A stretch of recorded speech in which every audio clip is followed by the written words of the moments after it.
Hi friends, welcome to the new lesson. இன்னைக்கு நம்ம 8th standard term 1 unit 3 geography பார்க்க போறோம். லெசனோட பேரு ஹைட்ராலஜிக் சைக்கிள். இந்த லெசனை பொறுத்த வரைக்கும் என்னெல்லாம் இருக்குன்னா ஸ்டேட்டஸ் ஆஃப் வாட்டர்னு சொல்லி கொடுத்துருக்காங்க.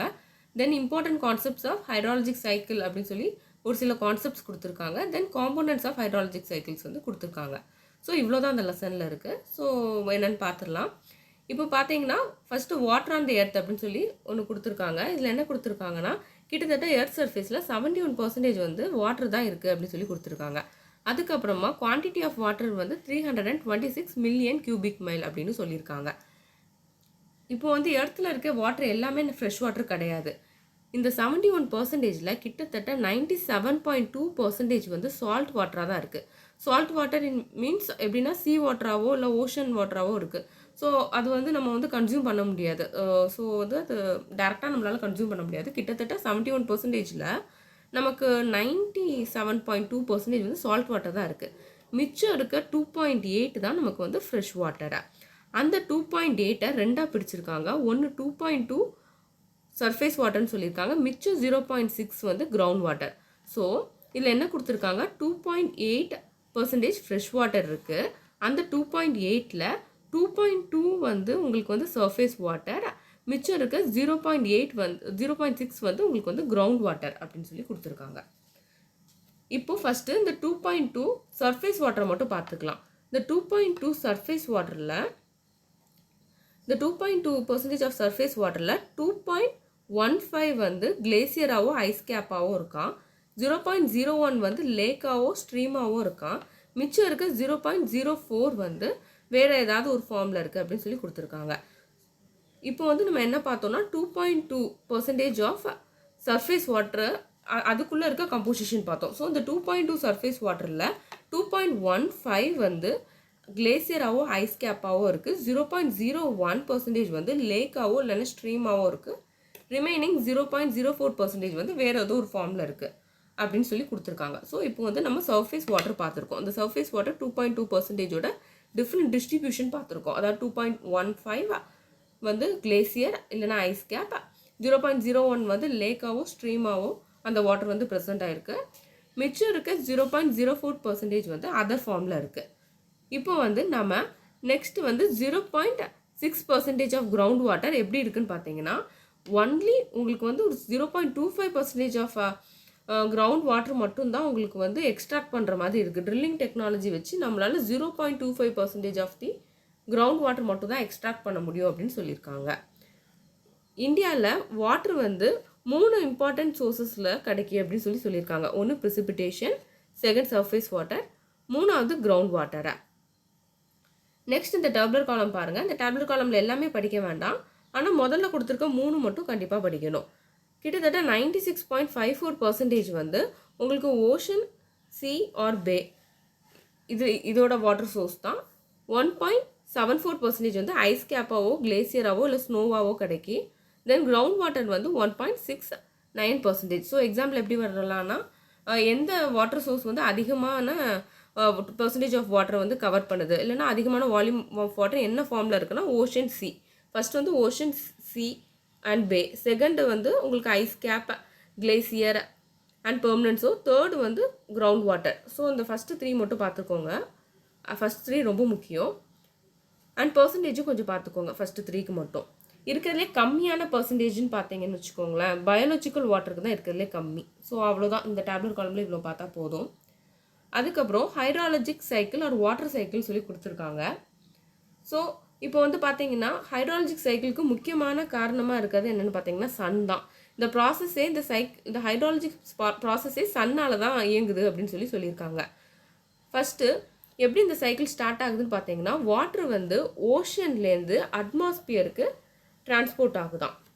அதாவது கொடுத்துருக்காங்க பாருங்கள், water is transported from ocean to atmosphere. அதுக்கப்புறம் ஃப்ரம் அட்மாஸ்பியர் டு லேண்ட், அட்மாஸ்பியர்லேருந்து லேண்டுக்கு வருது. தென் லேண்ட் டு ஓஷன். ஸோ இப்படி தான் இந்த சைக்கிள் ஃபார்ம் ஆகுது. ஸோ இன்னொரு வாட்டி பாருங்கள், water is transported from ocean to atmosphere, அதுக்கப்புறம் அட்மாஸ்பியர்லேருந்து லேண்ட், அப்புறம் மறுபடியும் பேக் டு ஓஷனை. ஸோ இப்படி தான் அது ஒரு சைக்கிள் மாதிரி ஃபார்ம் ஆகுது. இது ஒரு க்ளோஸ்டு சிஸ்டம். இதுதான் முக்கியமான கான்செப்ட் இந்த ஹைட்ராலஜிக் சைக்கிளில். நெக்ஸ்ட் பார்த்தீங்கன்னா எவாப்ரேஷன் வந்து சர்ஃபேஸ் வாட்டரில் நடக்கும்னு சொல்லி கொடுத்துருக்காங்க. அது நம்ம எல்லாத்துக்குமே தெரியும். அண்ட் டிரான்ஸ்பிரேஷனுக்கு ஃபினாமினா பிளான்ட்ஸில் நடக்கக்கூடியது.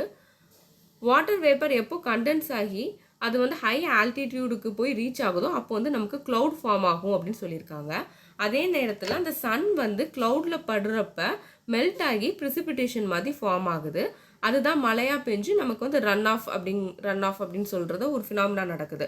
அது என்னன்னு நான் வந்து இந்த டயக்ராமில் சொல்கிறப்போ உங்களுக்கு வந்து புரியும். ஒன்றும் இல்லை, அந்த தண்ணி வந்து மழை பெஞ்சு அப்படியே அந்த தண்ணி வந்து ஃப்ளோ ஆகுறது தான் ரன் ஆஃப் அப்படின்னு சொல்லுவாங்க.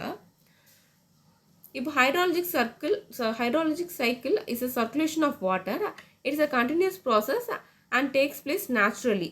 3 important phase இருக்குது. இது என்ன 3 important phaseன்னு பார்த்தீங்கன்னா, ஃபர்ஸ்ட் ஃபேஸை வந்து எவாப்ரோட்ரான்ஸ்பிரேஷன் அப்படின்னு சொல்கிறாங்க. செகண்ட் ஃபேஸை வந்து ப்ரிசிபிடேஷன் அப்படின்னு சொல்கிறாங்க. தேர்ட் ஃபேஸை வந்து ரன் ஆஃப் அப்படின்னு சொல்கிறாங்க.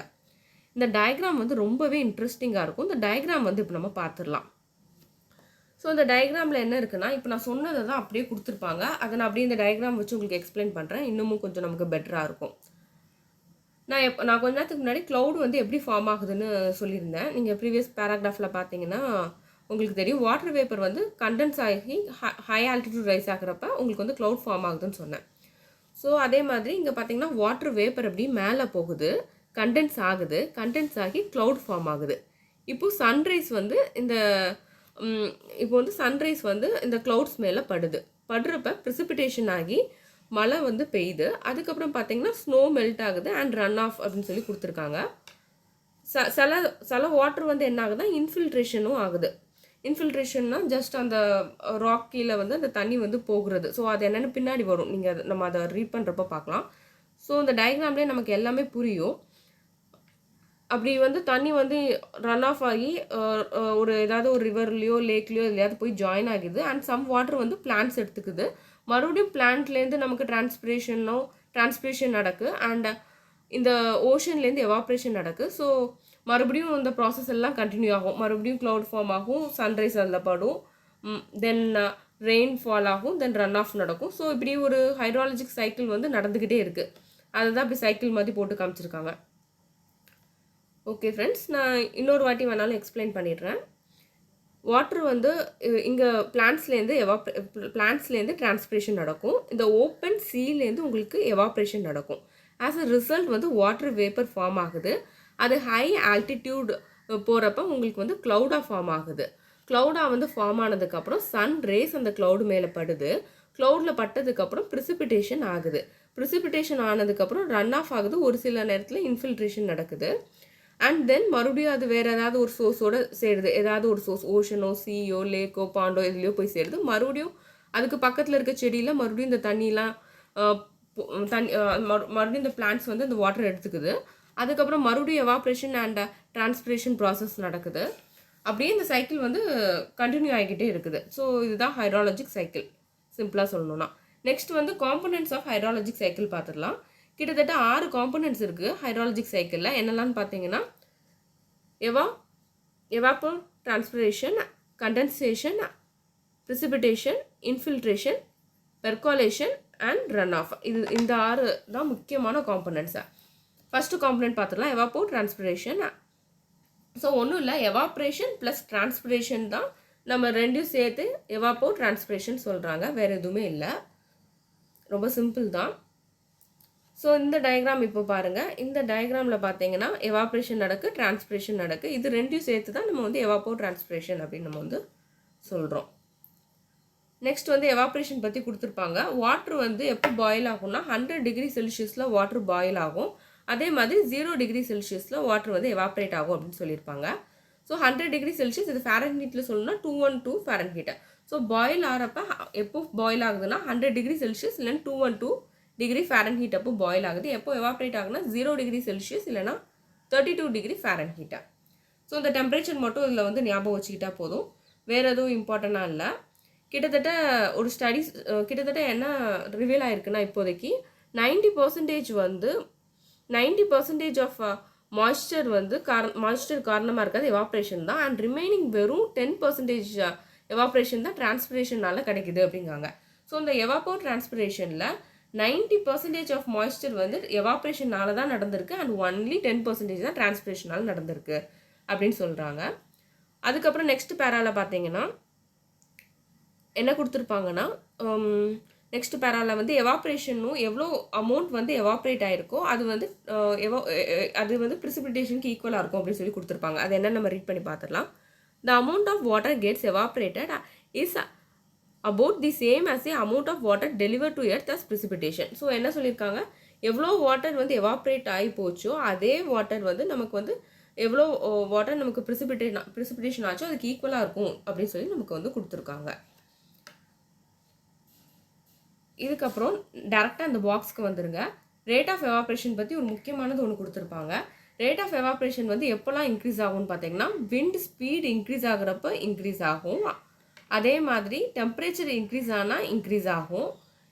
அதே மாதிரி areal extent of surface water அதிகமாக இருந்தாலும் இன்க்ரீஸ் ஆகும். இந்த தேர்ட் பாயிண்ட் மட்டும் பாருங்கள், ஹியூமிடிட்டி டிக்ரீஸ் ஆனால் இன்க்ரீஸ் ஆகும். ஸோ இது மட்டும் இன்வெர்ஸ்லி ப்ரொபோர்ஷனல், மிச்சம் 3 டைரக்ட்லி ப்ரொபோர்ஷனல். ஸோ எப்போல்லாம் இன்க்ரீஸ் ஆகும், விண்ட் ஸ்பீட் இன்க்ரீஸ் ஆனால் இன்க்ரீஸ் ஆகும், டெம்பரேச்சர் இன்க்ரீஸ் ஆனால் இன்க்ரீஸ் ஆகும், areal extent of surface bodies அதிகமாக இருந்தால் இன்க்ரீஸ் ஆகும். ஆனால் ஹியூமிடிட்டி மட்டும் இன்வெர்ஸ்லி ப்ரொபோர்ஷனல், ஹியூமிடிட்டி டிக்ரீஸ் ஆகிறப்ப தான் ரேட் ஆஃப் எவாப்ரேஷன் வந்து இன்க்ரீஸ் ஆகும்னு சொல்லி கொடுத்துருக்காங்க. இப்போ எவாப்போ டிரான்ஸ்பிரேஷன் பார்த்துட்டோம். தென் எவாப்ரேஷன் பார்த்தோம். லாஸ்ட்டாக கொஞ்ச நேரத்துக்கு முன்னாடி எவாப்ரேஷன் பார்த்தோம். இப்போ நம்ம நெக்ஸ்ட்டு டிரான்ஸ்பிரேஷன் பார்த்துடலாம். டிரான்ஸ்பிரேஷன்லாம் நான் ஆல்ரெடி சொன்ன மாதிரி பிளான்ட்ஸ்னால நடக்கு. இந்த ரேட் ஆஃப் டிரான்ஸ்பிரேஷனுக்கு வந்து எந்தெந்த ஃபேக்டர்லாம் அஃபெக்ட் பண்ணும் பார்த்தீங்கன்னா, temperature, wind and humidity. The soil water content and ability of the soil to conduct water to the roots. The nature of the plant parts including barks and leaves also determine the transpiration rate. So இதெல்லாம் தான் factor. டிரான்ஸ்பிரேஷனுக்கு முக்கியமான factor எல்லாம் பார்த்தீங்கன்னா temperature, விண்டு, humidity, அப்புறம் soil, அப்புறம் அந்த பிளான்ட்டோட stems, leaves இதெல்லாம் வச்சு கூட அமௌண்ட் ஆஃப் டிரான்ஸ்பிரேஷன் மாறும் அப்படின்னு சொல்லி கொடுத்துருக்காங்க. நெக்ஸ்ட் வந்து கண்டென்சேஷன் பார்க்க போகிறோம். ஸோ ஆல்ரெடி நான் சொல்லியிருக்கேன் கண்டென்சேஷன்னா என்னென்னு மறுபடியும் சொல்கிறேன். கண்டென்சேஷனுங்கிறது ஒன்றுமே இல்லை, கேஷியஸ் ஃபார்ம் ஆஃப் வாட்டர், அதாவது கேஷியஸ் ஃபார்ம் வந்து லிக்விட் ஃபார்முக்கு மாறுறது கண்டென்சேஷன் அப்படின்னு சொல்லுவோம். இப்போ வந்து நான் லாஸ்ட் ஹைட்ரோலாஜிக் சைக்கிள் எக்ஸ்பிளைன் பண்ணுறப்பவே சொன்னேன், என்ன ஆகும்னா நமக்கு வந்து வாட்டர் வேப்பர் வந்து ஹை ஆல்டிடியூட் ரைஸ் ஆகுறப்ப நமக்கு வந்து க்ளவுட் ஃபார்ம் ஆகும், கண்டென்ஸ் ஆகி க்ளவுட் ஃபார்ம் ஆகும் அப்படின்னு சொல்லியிருந்தேன். ஸோ இப்போது நம்ம இப்போ இங்கே வந்து என்ன இருக்குன்னு பார்த்துடலாம். Condensation generally occurs in the atmosphere when warm air rises, cools and loses its capacity to hold water vapour. ஜென்ரலாகவே இப்போ ஏர் இருக்குன்னு வச்சுக்கோங்களேன், அது வந்து ரொம்ப ஹீட் ஆனாலே அது வந்து ரைஸ் ஆகி ஹை ஆல்டிடியூடுக்கு வந்து அது வந்து ரீச் ஆகும். ஸோ அப்படி ரீச் ஆகிறப்ப கண்டென்சேஷன் ஆகி நமக்கு வந்து க்ளவுட் ஃபார்ம் ஆகுது. அதுதான் அவங்க கொடுத்துருக்காங்க. ஸோ ஒன்றுமே இல்லை, வார்ம் ஏர் வந்து ஹை ஆல்டிடியூடுக்கு வந்து ரீச் ஆகி நமக்கு வந்து கண்டென்சேஷன் ஆகி க்ளவுட் வந்து ஃபார்ம் ஆகும். ஜஸ்ட் அவ்வளோதான். நெக்ஸ்ட் வந்து ஃபார்ம்ஸ் ஆஃப் கண்டென்சேஷன் பார்த்தீங்கன்னா 3 முக்கியமான ஃபார்ம் இருக்குது. Dew, fog and clouds. இது 3 கண்டென்சேஷனால் கிடைக்கிற ஒரு 3 ஃபார்ம்ஸ். ஸோ இப்போ பார்த்துடலாம். ஃபஸ்ட்டு டியூன்னு பார்த்தீங்கன்னா, டியூ எப்போ ஃபார்ம் ஆகும்னா, the temperature of the object drop below the dew point of the temperature. So வந்து அந்த டெம்பரேச்சருக்கு வரப்போ நமக்கு வந்து டியூ வந்து ஃபார்ம் ஆகும். அது எப்படி இருக்கும் டியூ அப்படின்னு பார்த்தீங்கன்னா, water droplets formed by the condensation of water vapour. அதுதான் நம்ம டியூன்னு சொல்கிறோம். தென் ஃப்ரோஸ்ட்னு பார்த்தீங்கன்னா, இது வந்து ஐஸ் கிறிஸ்டல் மாதிரி இருக்கும். இந்த ice crystal formed by the deposition of water vapour on a relatively cold surface of the object is known as frost. It forms when the temperature of the object drops below the freezing point of the temperature. So freezing point of the டெம்பரேச்சருக்கு கீழே அந்த temperature reach ஆகிறப்ப நமக்கு வந்து ஃப்ரோஸ்ட் வந்து கிடைக்கும். Next வந்து ஃபாகும் மிஸ்ட்டும் பார்க்க போகிறோம். ஆக்சுவலி ஃபாகும் மிஸ்ட்டும் ஆல்மோஸ்ட் சேம் தான், ரெண்டுமே சஸ்பெண்டட் டைனி வாட்டர் ட்ராப்லெட்ஸ் தான். பட் ஒன்லி டிஃப்ரென்ஸ் என்னென்னா, மிஸ்ட் வந்து லெஸ் டென்சர் தென் ஃபாக். இது மட்டும் நீங்கள் நல்லா நோட் பண்ணிக்கோங்க, அது ரொம்ப முக்கியம். ஃபாக் தான் ரொம்ப டென்ஸாக இருக்கும், மிஸ்ட் வந்து ஃபாகை கம்பேர் பண்ணுறப்ப லெஸ் டென்சர் தான். ஆல்ரெடி நம்ம க்ளவுட்ஸ் பார்த்துட்டோம். ஸோ க்ளவுட்ஸ் வந்து நமக்கு நல்லாவே தெரியும், ஆல்ரெடி நம்ம கிளியராக பார்த்துட்டோம். இது வந்து சைஸ் ஆஃப் ட்ராப்லெட்ஸ் வந்து nearly couple of microns to 100 microns வரைக்கும் இது இருக்கும். நெக்ஸ்ட் வந்து கண்டென்சேஷன் பார்த்துடலாம். இந்த பாக்ஸ் வந்து ரொம்ப முக்கியம் ஒன் வேர்டுக்கு. Condensation occurs when the air gets saturated. So saturation கொடுத்துருக்காங்க. சேச்சுரேஷன் எப்போ நடக்கும் அப்படின்னு பார்த்துடலாம். சேச்சுரேஷன் எப்போ நடக்கும்னா saturation occurs when the temperature drops down. Temperature வந்து ரொம்ப குறையிறப்ப சேச்சுரேஷன் நடக்கும். அண்ட் சேச்சுரேஷன் நடக்கிறப்ப கண்டென்சேஷன் நடக்கும். ஸோ ஃபஸ்ட்டு பாயிண்ட்டும் தேர்டு பாயிண்ட்டும் ஒன்றுக்கு ஒன்று interlinked. So first point third point சேர்த்து தான் நீங்கள் படிக்கணும். Condensation occurs when air gets saturated. Saturation occurs when temperature drops down.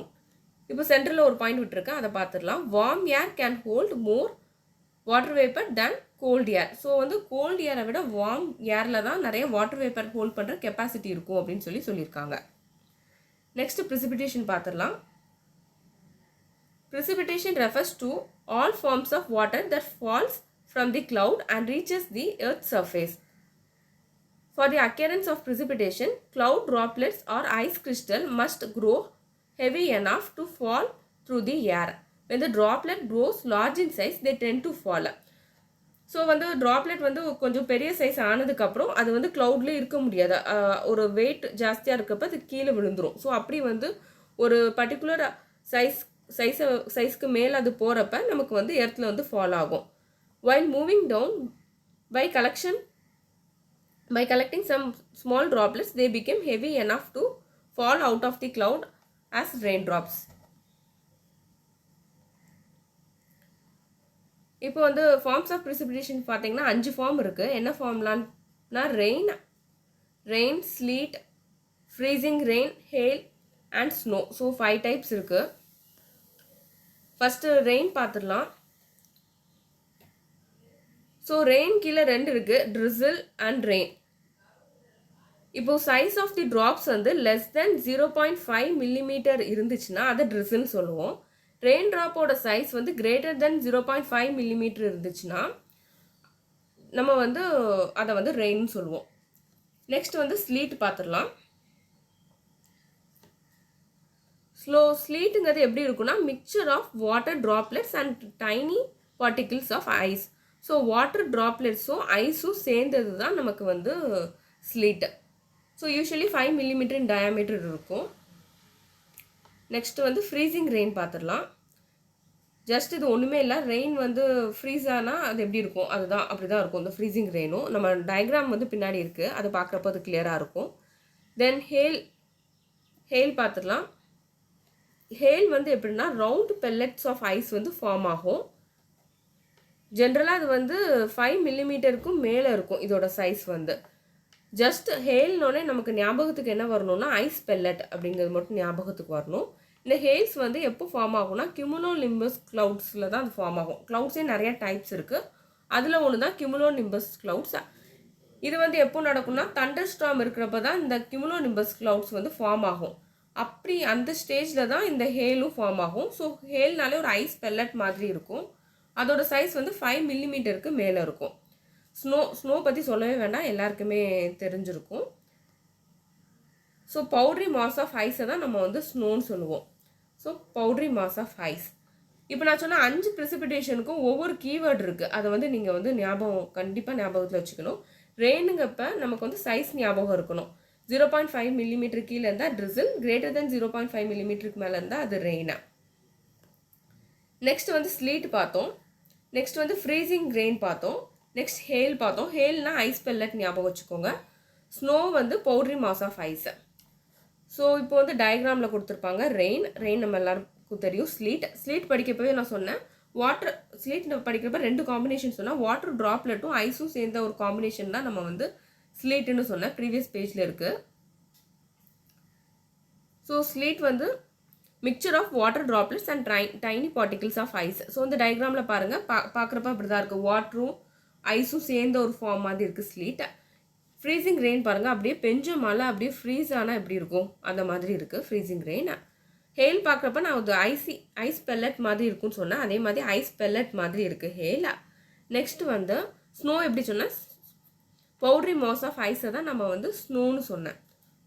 So இந்த டயக்ராம் பார்க்குறப்ப நமக்கு இன்னமும் கொஞ்சம் கிளியராக இருக்கும். நெக்ஸ்ட் வந்து நம்ம இன்ஃபில்ட்ரேஷன் பார்த்துடலாம்.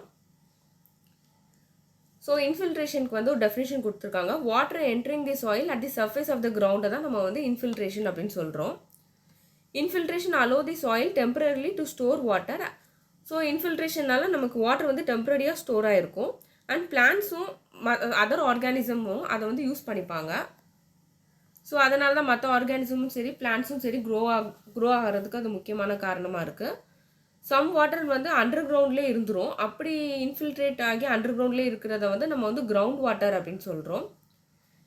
ஸோ ரேட் ஆஃப் இன்ஃபில்ட்ரேஷனுக்கு அஃபெக்ட் பண்ணுற முக்கியமான கேரக்டரிஸ்டிக்ஸ் என்னெல்லான்னு பார்த்தீங்கன்னா, soil, vegetative cover, moisture content of the soil temperature and rainfall இதெல்லாம் பொறுத்து தான் ரேட் ஆஃப் இன்ஃபில்ட்ரேஷன் இருக்கும். ஸோ எந்த ஃபேக்டர்லாம் டிபெண்ட் பண்ணியிருக்குன்னு பார்த்தீங்கன்னா, soil, vegetation cover, moisture content of soil temperature, rainfall intensity. இப்போ இன்ஃபில்ட்ரேஷன் பார்த்துட்டோம். ஸோ இந்த டயக்ராம் பாருங்கள். இந்த டயக்ராமில் வந்து நீட்டாக கொடுத்துருப்பாங்க. ப்ரிசிபிடேஷன் ஆகுது. ஸோ இது வந்து சாஃப்ட் ராக், இது ஹார்ட் ராக். சாஃப்ட் ராக்கில் வந்து ஈஸியாக வாட்டர் வந்து இன்ஃபில்ட்ரேட் ஆகி வாட்டர் டேபிள் வந்து கீழே வந்து ஃபார்ம் ஆகியிருக்கு. நெக்ஸ்ட் வந்து பெர்காலேஷன் பார்த்துடலாம். ஸோ பெர்காலேஷன் பார்க்குறதுக்கு முன்னாடி இந்த டயக்ராம் பாருங்கள். ப்ரிசிபிடேஷன், ஸோ ஃபஸ்ட்டு வந்து க்ளவுட்ஸ் இருக்குது, அதுலேருந்து ப்ரிசிபிடேஷன் ஆகுது. தென் வாட்டர் டேபிள் ஃபார்ம் ஆகுது, மறுபடியும் எவாப்ரேஷன் ஆகுது, மறுபடியும் கண்டென்சேஷன் நடக்குது, தென் ப்ரிசிபிடேஷன் ஆகுது. ஸோ இந்த டயக்ராம் ஆல்ரெடி நம்ம பார்த்த டயக்ராமுக்கு சிமிலர் தான், சும்மா ஒரு வாட்டி பார்த்துக்கோங்க. தென் பெர்காலேஷன் பார்த்துடலாம். பெர்காலேஷன்னா என்னென்னா சிமிலர் டு தி இன்ஃபில்ட்ரேஷன் தான். பெர்காலேஷனுக்கும் இன்ஃபில்ட்ரேஷனுக்கும் ஒன்றும் பெரிய வித்தியாசம் இல்லை. இன்ஃபில்ட்ரேட் வாட்டர் வந்து டவுன்வர்டில் மூவ் ஆகுறத நம்ம வந்து பெர்காலேஷன் அப்படின்னு நம்ம சொல்கிறோம், அவ்வளோதான்.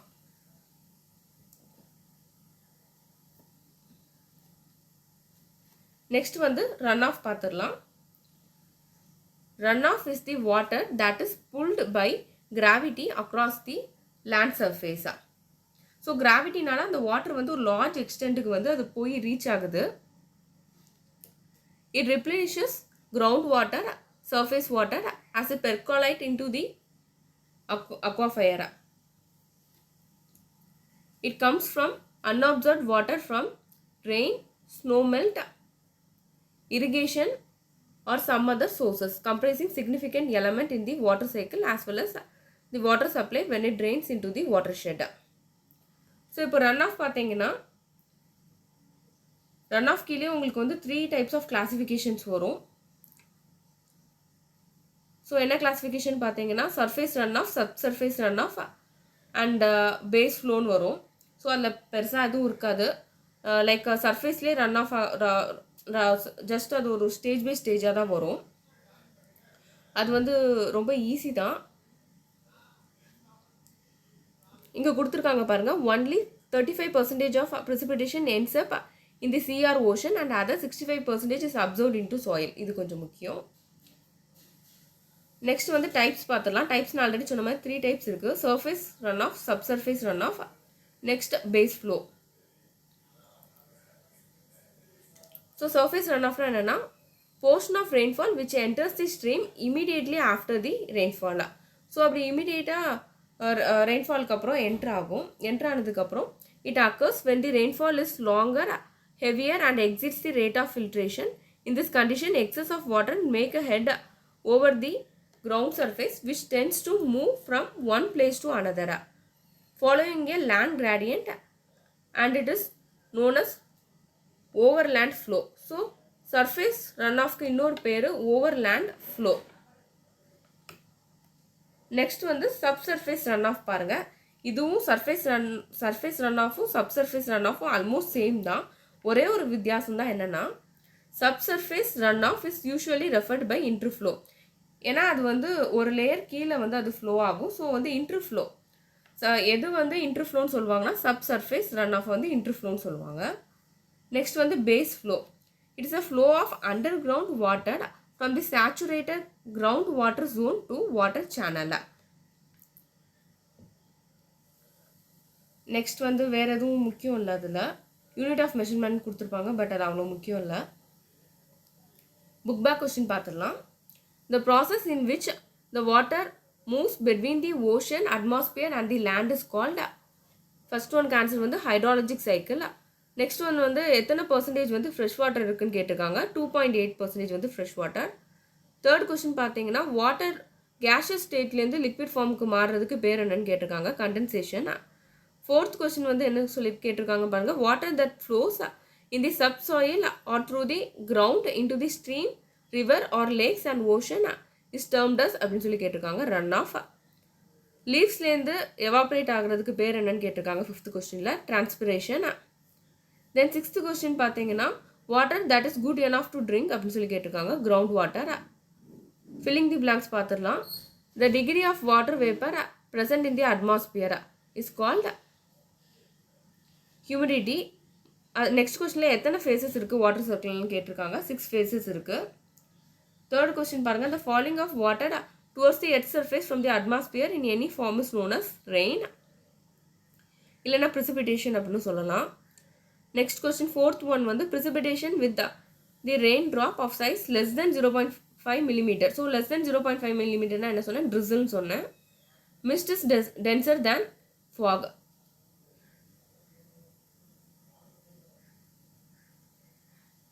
நெக்ஸ்ட் கொஸ்டின் பார்த்துடலாம். ஆக்சுவலி நம்ம வந்து இந்த மிஸ்ட் இஸ் டென்சர் தேன் அப்படின்னு இருக்குல்ல, நம்ம வந்து ஒரு வாட்டி ரெஃபர் பண்ணிட்டு வந்துடலாம்.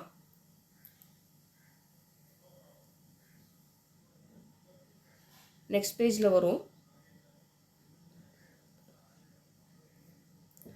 Actually mist is less denser than ஃபாக்னு இருக்கும். இங்கே வந்து நமக்கு வந்து ஆக்சுவலி கொஸ்டினே தப்பாக கொடுத்துருக்காங்க. Mist is less dense than fog. But பின்னாடி வந்து அங்கே கொஸ்டின் எப்படி கேட்டிருக்காங்க பாருங்கள். லெஸ் டென்ஸ்ன்னு கேட்டிருக்கணும். பட் கொஸ்டின் வந்து தப்பாக இருக்குது. ஸோ இந்த இடத்துல வந்து மாற்றிக்கோங்க. லெஸ் டென்ஸ்ன்னு வரணும். So less dense than fog. So இந்த கொஸ்டின் ஃப்ரேம் பண்ணியிருக்கிறது கொஞ்சம் தப்பாக இருக்க மாதிரி இருக்குது. நெக்ஸ்ட் பார்த்துடலாம்.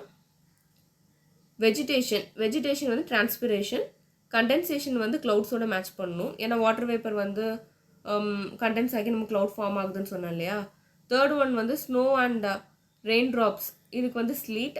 இன்ஃபில்ட்ரேஷன் வந்து அட் தி சர்ஃபேஸாக. ஸோ 4, 1, 2, 3 அப்படின்னு மேட்ச் பண்ணணும். நெக்ஸ்ட் லாஸ்ட்டாக ட்ரூ ஆர் ஃபால்ஸ் பார்த்துடலாம்.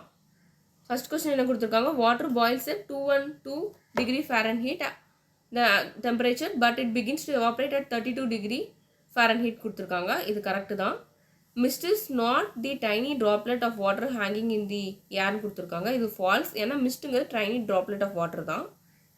நெக்ஸ்ட் பாருங்கள். Third one the subsurface run off is usually referred as interflow. இதுவும் கரெக்டு. ஸோ ஸ்டேட்மெண்ட் 2 மட்டும் தான் ராங். மிச்சதெல்லாம் கரெக்டாக. ஸோ ஃப்ரெண்ட்ஸ், நம்ம இன்றைக்கி லெசன் கம்ப்ளீட் பண்ணிட்டோம். டேர்ம் 1ல் யூனிட் 3 கம்ப்ளீட் பண்ணிட்டோம். நாளைக்கு வந்து டேர்ம் 2ல் ஃப்ரெஷ்ஷாக ஒரு லெசன் ஸ்டார்ட் பண்ணுறேன். இந்த வீடியோ உங்களுக்கு யூஸ்ஃபுல்லாக இருந்தால் சேனல் சப்ஸ்கிரைப் பண்ணுங்கள். நான் இந்த மாதிரியே நான் ஸ்கூல் புக்ஸ் எல்லாமே நான் கவர் பண்ணிடுவேன் அப்கமிங் டேஸில். So thank you friends. Have a nice day.